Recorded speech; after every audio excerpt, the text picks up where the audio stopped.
Are you awake? Yeah? Yeah? I know you're sitting here, so you're reasonably awake, aren't you? You probably had your morning coffee, maybe you had a little breakfast.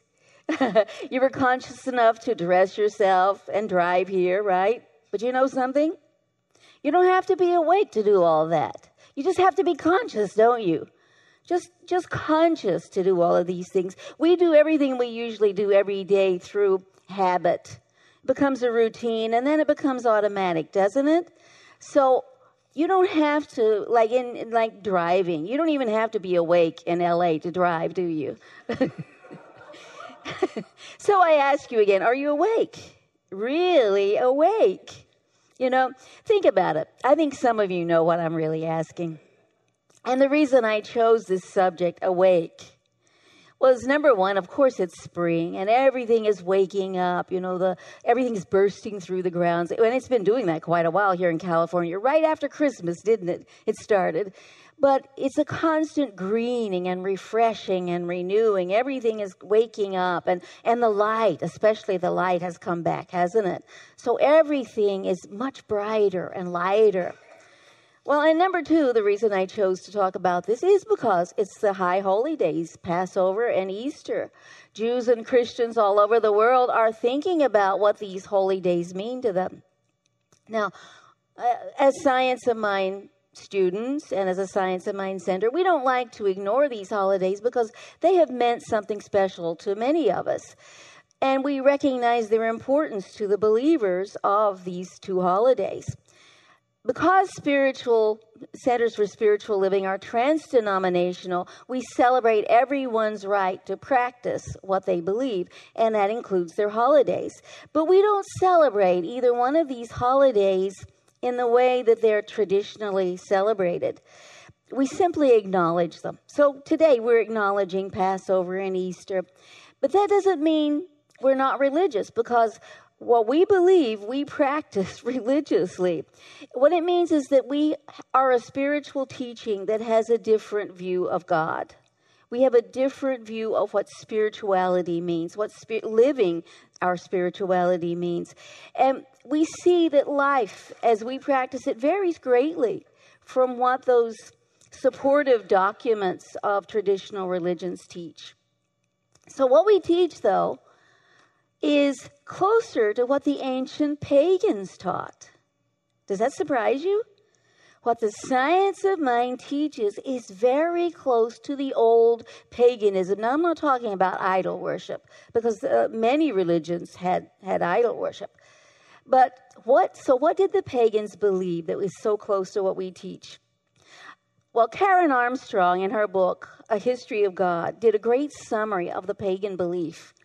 In this story of Marduk, the Babylonian god, the sun god of ancient Babylonia, the myth relates that the first man was created from the substance of God and shared the divine nature. Does that sound familiar? If you're familiar with the Science of Mind teaching, we individualize the divine. So the natural world, humans, God, all shared the same nature and derived from the same substance. That's the pagan belief. Isn't that interesting?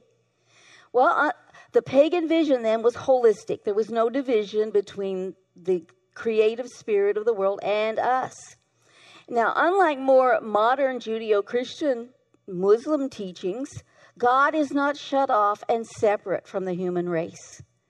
So in paganism, there's no need of a special revelation from the gods, and there was no need for a divine law to descend from earth as it did with Moses with the 10 Commandments, as he was supposed to have received. So why?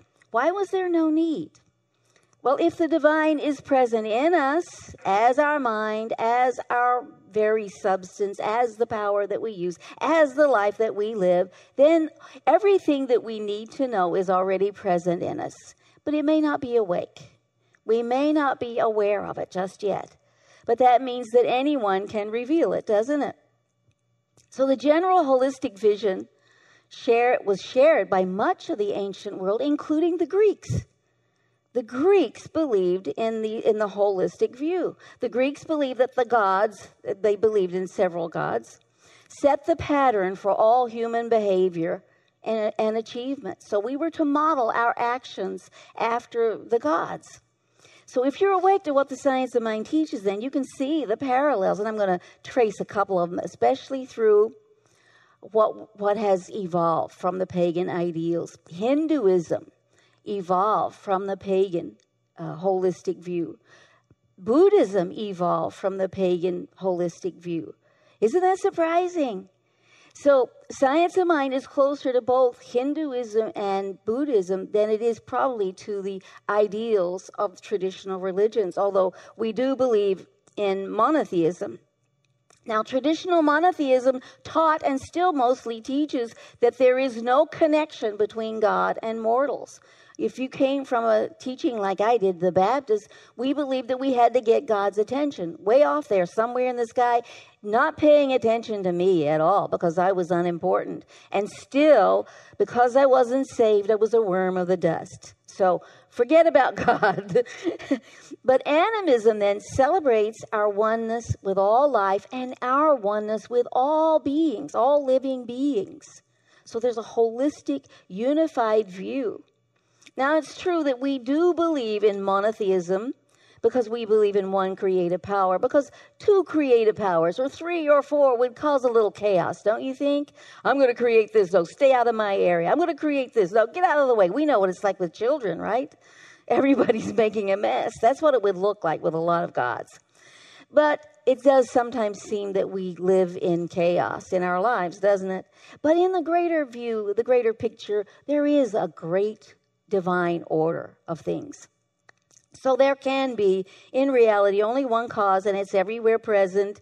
And if this is so, then it must impart its nature to us, through us, and as us. That keeps us one with it. It is always one with it. When we think, we're thinking from the infinite mind, and when we are thinking truth, we can reveal it to anyone, and it will be understood if that person is awake. Now, as I said, we have many things in common with Buddhism and Hinduism. In Hinduism, divine power pervades, sustains, and inspires all life. That sounds familiar, doesn't it? Through study and practice, we wake up to experience a new dimension of ourself. So we're the embodiment of the holy power that sustains everyone and everything. Still science of mind, isn't it? Very familiar. In Hinduism, the eternal principle within each individual is called Atman. Now, Brahma is the oversoul that we think of as the overbeing. So Hinduism, too, was an evolved idea, holistic idea of paganism. So that there's one life, there's the Holy of Holy, the Creator that pervades, sustains, and inspires every one of us. So it's right here. We're connected with all the information, all the intelligence, all the wisdom, and all the power we'll ever need. It's the invisible power within. Now, since it's the unseen, we don't see it. So we think if we are not awake, we don't believe that there is anything present. But physicists are even saying that there is infinite possibility and potential in every bit of space, seen or unseen, air, things seen or unseen. There's that infinite potential. There's a story told that vividly illustrates this indivisible oneness. A young man called Sritakatu had studied Hinduism for about 12 years, and he was so full of himself. He just felt like he knew everything there was to know. And one day his father asked him, he says, "Where does the divine leave off and you begin?" Suddenly he couldn't answer that question. And his father says, "Well, I'm going to teach you a lesson. Go get a piece of salt, put it in this jug of water, and then just let it set overnight." So the next morning he says, "Bring me the water." And Sritakatu brings him the water. He says, "Now take a sip." He says, "Where is the salt?" And Sritakatu says, I don't know. It had dissolved completely in the water. So he says, okay, take a sip at this end. So I imagine he dipped it out and he sipped it and he says, what does it taste like? He says, it tastes like salt. Take a sip from the center. He takes a sip from the center. He says, what does it taste like? Salt. Take a sip from the other side. What does it taste like? Salt. So he says, it's all there, right? It's within. It's inseparable from the water. So he said, my dear child, it's true that you cannot perceive divine being here in this water where the salt dissolved or anywhere else. He said, but it's nevertheless true that it's here. It's the essence of the whole universe. It's the essence of you. It's your real self. It's the self that you are, Sri Takatu. So even though we can't see it, then Brahman, the oversoul, pervades the whole world. And as Atman, that's the personal self, the essence of God within. So, we talk about these things all the time. Our essential self, our perfect self. It's that God self within. They call it Atman. We call it our essential self.